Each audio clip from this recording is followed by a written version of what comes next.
Hey everyone, आज मैं एक ऐसी चीज के बारे में बात करने वाला हूं जो डिफेंस और टेक्नोलॉजी की दुनिया में बहुत बड़ी हलचल मचा रही है। इंडिया की अगली जनरेशन की हाइपरसोनिक क्रूज मिसाइल का आने वाला टेस्ट। हाँ, आपने सही सुना। प्रोजेक्ट विष्णु अब extended trajectory long duration hypersonic cruise missile या ETLDHCM को फायर करने वाला है। अब ये इतनी बड़ी बात क्यों है? ये मिसाइल सिर्फ तेज नहीं है, ये बहुत ही ज्यादा तेज है। हम बात कर रहे हैं मैक 8 की, या लगभग 11,000 किलोमीटर प्रति घंटा।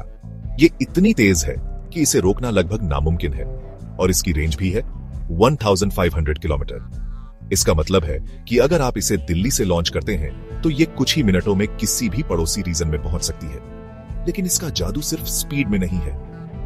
ETLDHCM एक स्क्रैमजेट इंजन से चलती है, एक कमाल की चीज जो एटमॉस्फेयर से ऑक्सीजन का इस्तेमाल करती है ताकि ये हाइपरसोनिक स्पीड पर चलती रहे।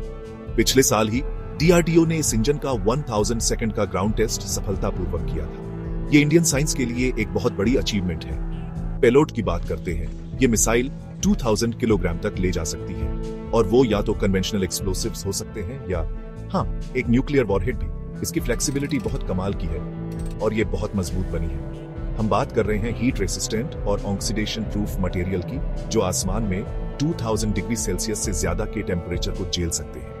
इसका फ्लाइट प्रोफाइल वो जगह है जहां चीजें सच में दिलचस्प हो जाती हैं। ट्रेडिशनल बैलिस्टिक मिसाइलों के उलट, जो ऊपर जाती हैं और फिर नीचे गिरती है, ETLDHCM जमीन के पास उड़ती है, नीची और तेज। ये फुर्तीली है, डॉज और वीव कर सकती है, जिससे दुश्मन के रडार या एयर डिफेंस के लिए इसे ट्रैक या इंटरसेप्ट करना बहुत मुश्किल हो जाता है। प्लस आप इसे लगभग कहीं से भी लॉन्च कर सकते हैं, जमीन, समुद्र या हवा से। ये इंडिया को अलग अलग मिशन और सिनेरियो के लिए बहुत ज्यादा फ्लेक्सिबिलिटी देता है। तो इसका इंडिया के लिए क्या मतलब है? अगर टेस्ट प्लान के हिसाब से चलते हैं तो इंडिया US, चाइना और रशिया के साथ एक एलीट क्लब में शामिल हो जाएगा। ऐसे देश जिन्होंने सफलतापूर्वक इंडिजिनस हाइपरसोनिक वेपन्स डेवलप और टेस्ट किए हैं। ये सिर्फ एक टेक्नोलॉजिकल लीप नहीं है, ये एक स्टेटमेंट है।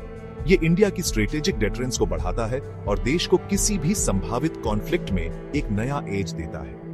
ये तब हो रहा है जब हाइपरसोनिक टेक के लिए ग्लोबल आर्म्स रेस तेज हो रही है। बॉर्डर टेंशन और दूसरे देशों द्वारा तेजी से हो रही एडवांसमेंट्स के साथ इंडिया का यह कदम इनोवेशन के साथ साथ सिक्योरिटी और डेटरेंस के बारे में भी है।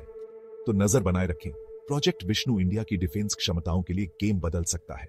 मैं इसे बहुत करीब से देखूंगा और मुझे उम्मीद है कि आप भी देखेंगे। ट्यून इन करने के लिए थैंक्स।